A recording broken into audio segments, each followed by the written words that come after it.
Hey guys, we're looking at the E-mini Dow futures trading on the CBOT. This is the hourly chart. It's already trading 70 points um, below the spot on Friday's close, and we're expecting the Dow spot to open about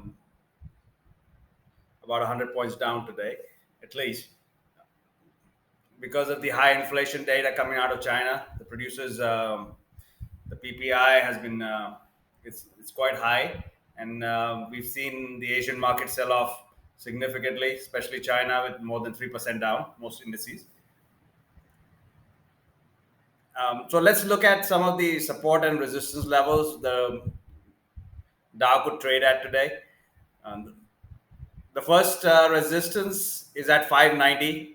590 has been significant resistance um, on Friday, and I think it'll continue to be so. 590. There's a small resistance at 534 or 535, around about there, with support level at 500. If that since we if the 500 support level breaks, we're looking for Dow to continue down towards the 440 support, below which we are looking at 400. 440 and 400 are supports for today.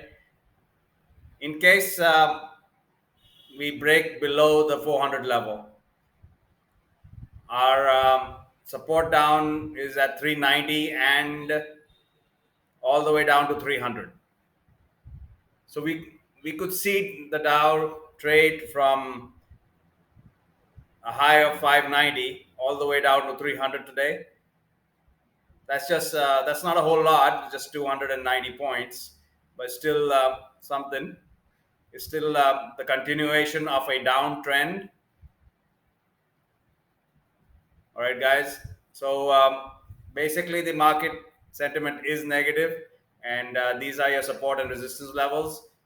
Happy hunting. Good luck. And if you have any questions, put them down in the comment section. And oh, by the way, a quick word on these lines. These are gone angles, by the way, emanating out of the S1 support here. S2, I've taken it as the 7th April bottom. Our first resistance, I'm taking it as the as today's early morning high here. Okay, and since we are opening below that, so this should I don't expect the market to cross 600 or 700 levels today, but let's see. All right, guys, good luck. See you in the next video.